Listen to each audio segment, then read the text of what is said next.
Howdy folks, welcome back to the channel.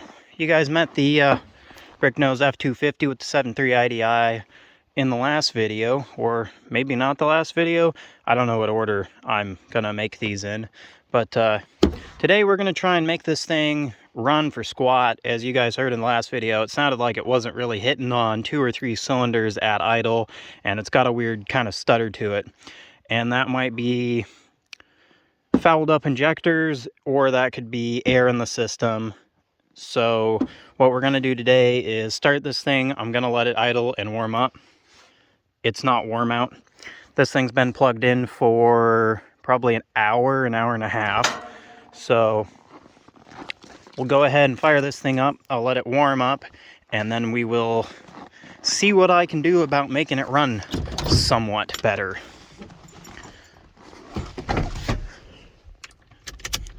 Good old IDI cold start for you guys. It'll probably start a lot better than last time you heard it, since all 8 glow plugs are actually plugged in right now.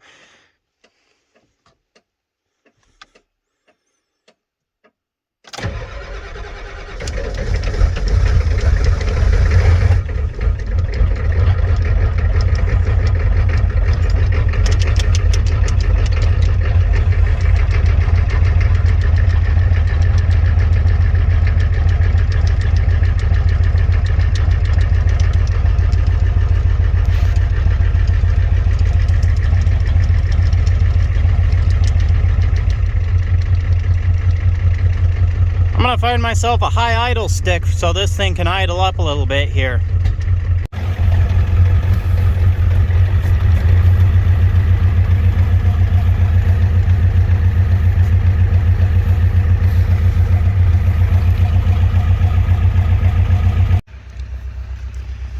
So, first order of business on the old IDI up there is I'm gonna take the old 5/8 end wrench, if I can find it first.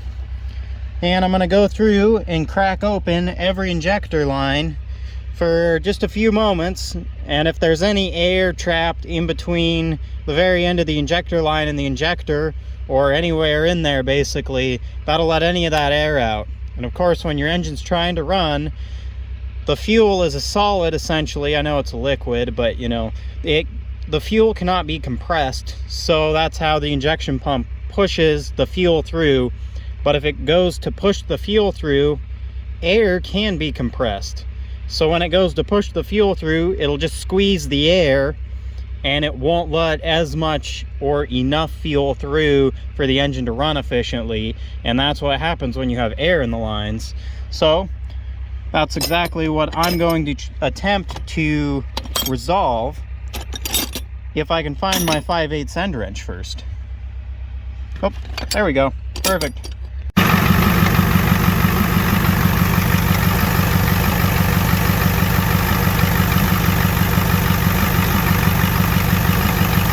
Alrighty, I went ahead, I dumped a whole pile of oil, ATF, and Marvel Mystery Oil in the fuel tank. This thing's at less than a quarter of a tank, so that's really a lot of lubricants and cleaners for this engine, which is what it needs. And the next thing is the old ATF soak. I got the old fuel filter off here, you can see. I went ahead and dumped it out. You can see the ATF I dumped in there is already turning all that fuel red. That's not dyed fuel, I promise. We don't have that up here. And what I'm going to go ahead and do is just dump good old ATF in the fuel filter, and we're just going to let this engine run for like less than a minute, so that there's still just a lot of ATF all throughout the fuel system and in the injectors. And that's the really important part, is that the injectors are completely full of the automatic transmission fluid, and then you just let this thing sit for like 12 hours and let that ATF just go to work. And theoretically, it should clean out your injectors pretty good for you. And it is worth mentioning, while you're doing this, you might screw up a bit of the prime in your fuel system, and you're definitely introducing some air into it by taking the fuel filter off. So I will probably have to go back through and bleed all the injector lines. I just did that first because I wanted to see if it made a huge difference in the way the engine ran. So yeah, I'll have to go back through and redo that. And of course, modern day fuel prices being what they are, we're not going to let any of that old fuel go to waste. The coffee grounds go free too. so she'll be extra caffeinated. And with that taken care of, we're going to go ahead and fire this thing up and just let it sit for about a minute idling so that it gets a lot of that automatic transmission fluid into the injectors, and then we'll shut this thing off and I'm going to let it sit over the weekend without running.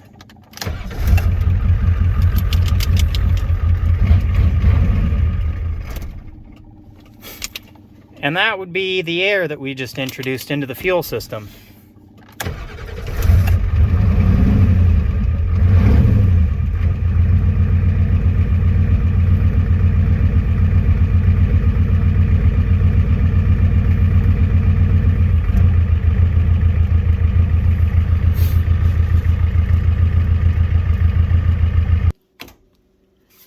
Alrighty, well, our injectors are soaking with that automatic transmission fluid. Since this is a new and unfamiliar truck to me, I'm going to go ahead and go through all 4 wheels, check wheel bearings, ball joints, U-joints, fluid levels in the axles, the transfer case and the transmission, all that nonsense. I'm just going to go ahead and take care of all that. And then I'm going to get to detailing the interior of this truck, since I'd like it to look a little nicer than it currently does, and I'd also like to make it smell a little nicer for me. So yeah, I'm gonna get to it here.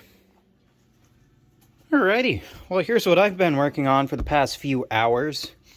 I got the seat out clearly. Whole interior's been shot with just an all-purpose cleaner here. And then I've gone ahead and I've started shampooing the seat. I got that whole half done, and then I'm working on this floor mat here. That side was terribly dirty, and you can see it came right around. This carpet's not perfect. There's rips and tears in it. You can see an audio system was installed at one point, but I think this carpet's coming right around, and I think it'll be pretty livable because, yeah. I'm not known to be one to detail things or really care about the look of it and whatnot, but I do like being comfortable in my trucks, and yeah, with how dirty this carpet was, I would never have been comfortable. The next thing I need to do is the seat. That's going to be a big task right there, but yeah.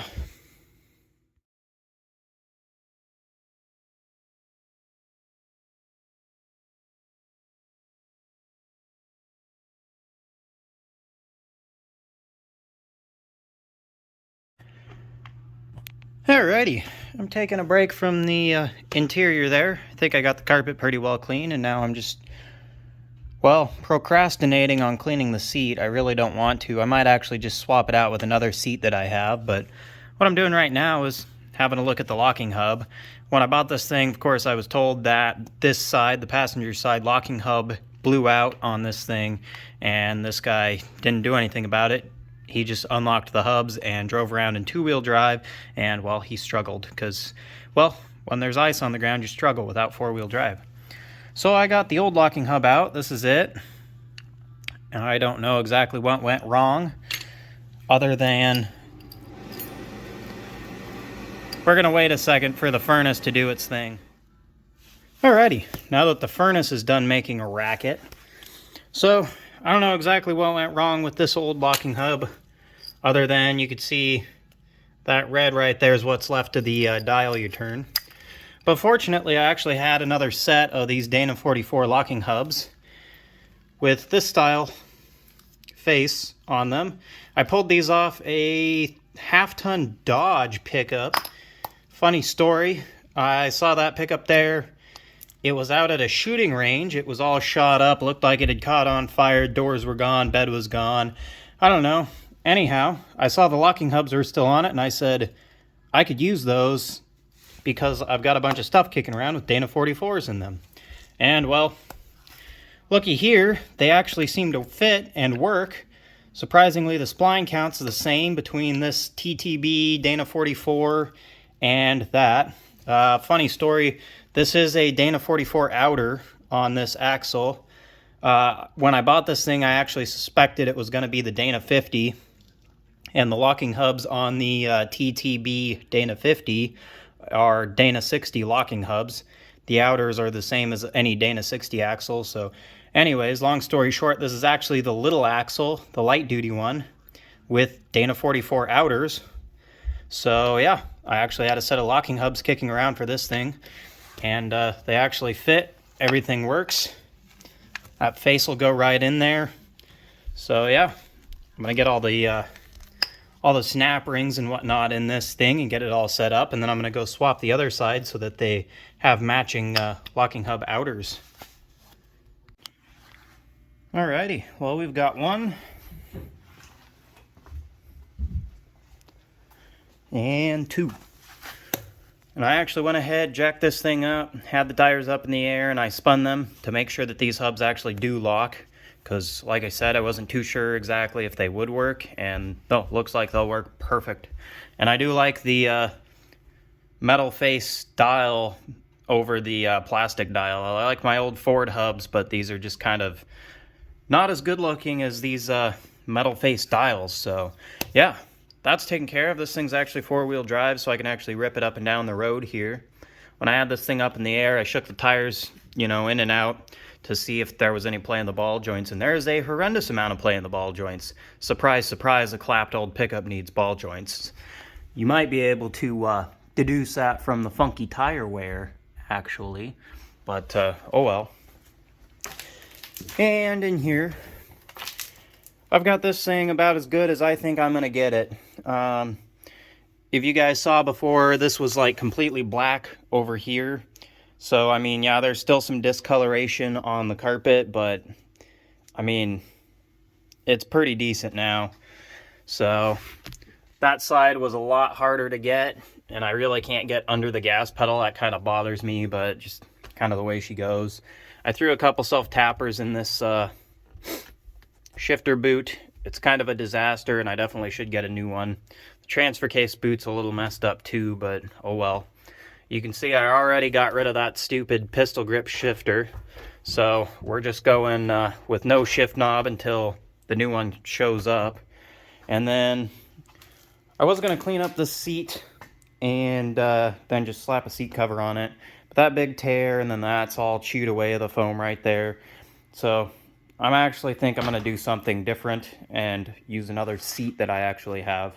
Because I have another one of these seats, almost identical with the flip-down armrest, but it's gray. And I'll just throw a seat cover on that and put it in here, and it'll look way better. And, well, it's a lot less hassle than cleaning that. So, yeah.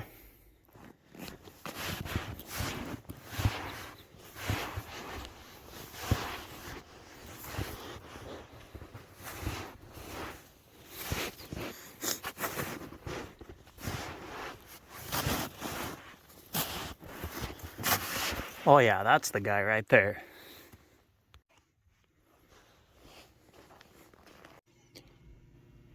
Alrighty, there's that guy.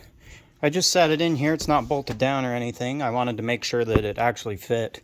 Some of you guys might recognize this pattern. This is a like 1990s era Ford gray seat pattern. So I believe this seat originally was in a OBS era Ford truck, like 1992 to 1997.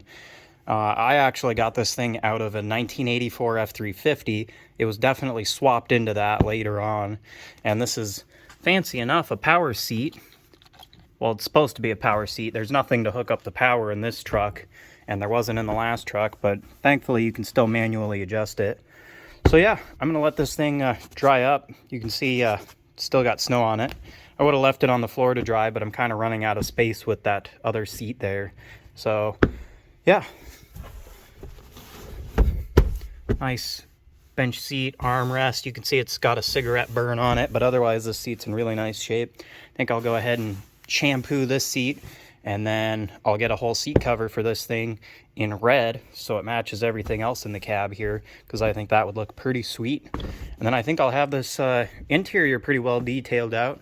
I would have liked to fix the glove box latch now, but unfortunately the latch itself is broken out of the dash, so that's just a lot more work than really I need to do right now, so we're ignoring that. But yeah, seat's nice. Let's see, hubs, of course. This thing needs a rear U-joint soon. And that's about it. Alrighty, well, I finally fixed the dipstick. So the day after I bought this thing, which was like 4 days ago, I pulled the dipstick to check the oil, you know, that thing that you do. And when I was done, I couldn't get the dipstick back in the dipstick tube. I actually couldn't check the oil because I pulled it out and then it wouldn't go back in.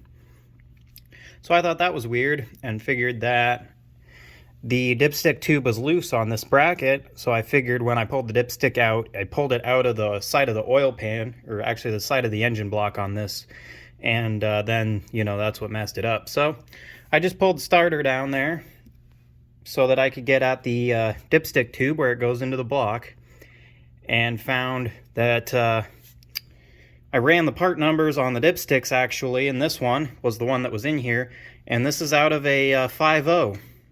gas V8 engine, and whoever did this took it and cut this dipstick short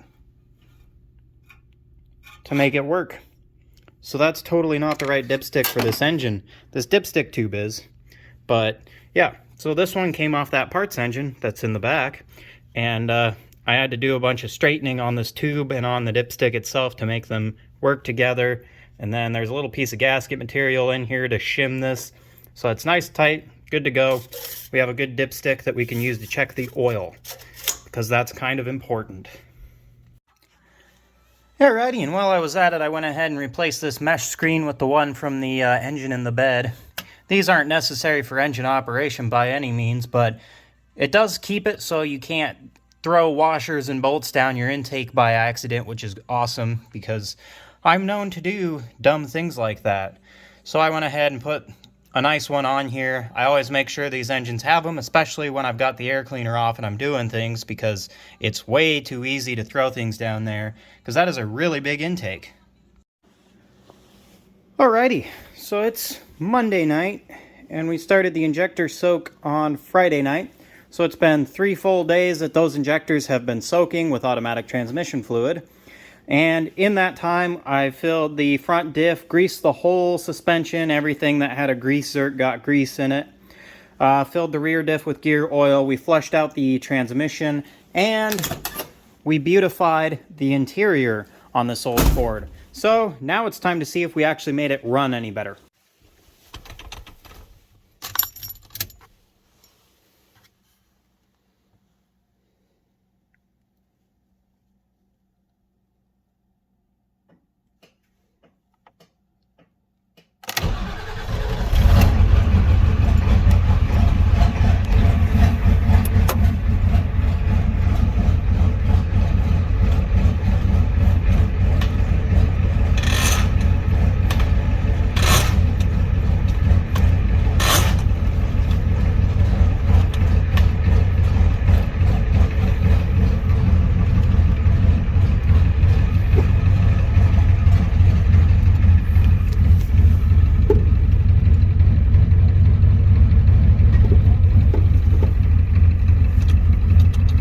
Reverse issue is really going to cause some troubles.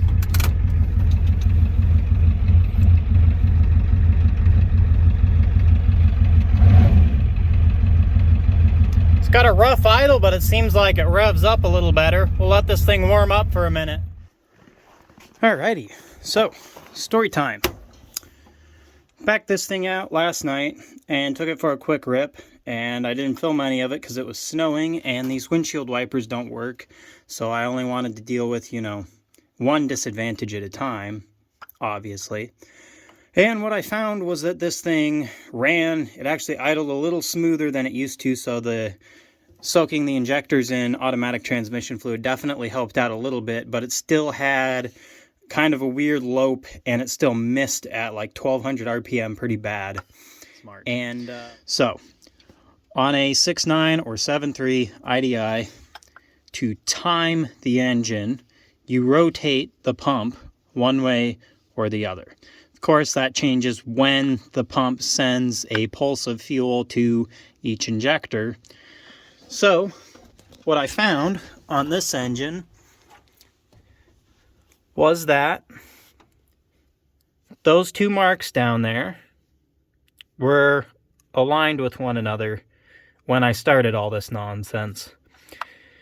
And I figured, because I'd been thinking about it, and the way this thing was running, this engine had kind of a rough and low idle, and it had a pretty serious miss at about 1200 to 1500 RPM. So I sort of deduced and thought about it, and well, I figured that's a lot like what happens when the timing's wrong on one of my gas V8 engines. So what I did with this is, well, the way you time these is you loosen the 3 bolts that hold the injection pump down. There's one on the top and 2 on the bottom. And in order to do that, usually what you have to do is take a end wrench like this and shave it down with an angle grinder, as I've done here. And that works great to access the bolts because there's not enough room in between the injection pump and the housing to spin the nuts there. So you loosen all 3 of these, and then you just, what I did, and I don't recommend this in the slightest to anybody out there because you do risk breaking things, I just hooked a ratchet strap onto this fuel fitting and hooked it onto the inner fender right there and just pulled the pump over a little bit. And if you're going to do big changes in your timing, you really should loosen all your injector lines off the injectors, because if you don't, you can work harden your lines here and they'll snap and break, and you'll hate life, basically. So basically the long and short of it is don't time these unless you're confident you can do it right, or you don't care like I do. So yeah, you can see just maybe the width of a penny is all that I changed in the timing on this, and it just made a world of difference on this thing. It sounds way better, it runs way better, and so yeah. On these IDIs too, in case you were curious, if you want to advance the timing, you pull the pump to the passenger side, and if you want the timing retarded, you pull it to the driver's side. And that's all there is to timing these things. So let's give her a listen. Oh yeah, other thing I learned on my drive was that there's something wrong with the front axle or the transfer case. It was not the locking hubs. It's pretty gnarly, so oh well.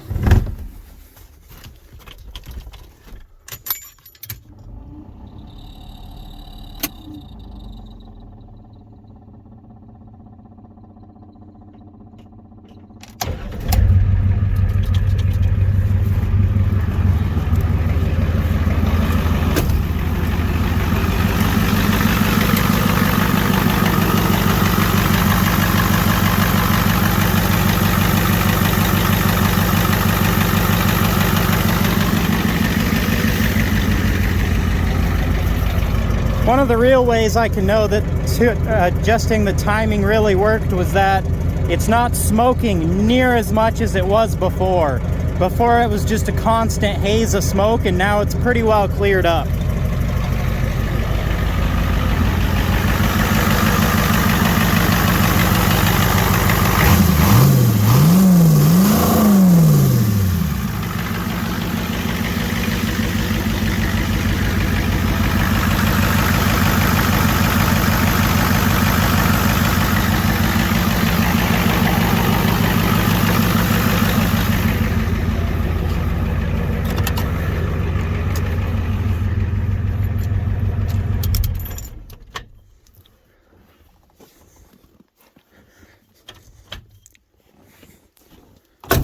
So yeah, this thing still hazes a little bit of smoke out when you really wrap it out, but it's running way better right now, and I think that's about as good as I'm going to get it without an actual timing meter for one of these engines. The locking hubs definitely work on this axle, and I know these are good locking hubs, so there's something up with the center section or the transfer case, of course, which isn't cool, but hopefully here in the next couple weeks the roads will dry up and all this fun stuff will go away. Oh, apparently this door latch is frozen. But yeah, over the weekend, I mean, we got this interior really nice. This thing's really pimped out now, definitely livable. And engine is now running a lot better. It's still two-wheel drive, unfortunately, but way of the road. Hopefully here in the next few weeks, it'll warm up enough we can give this thing a good wash and really make it look nice. But with this engine running way better, I'm a lot more confident in this truck, and I think it'll be a good truck for me. I do hope to do some towing with it, so good healthy running engine would be a kind of requirement. So I left my gloves in there. Oh well. Yeah, you guys will be seeing a lot more of this truck on the channel, whether it's direct or indirect. It'll be around in the neighborhood. So stick around if you like the greasy old IDIs, and thanks for watching.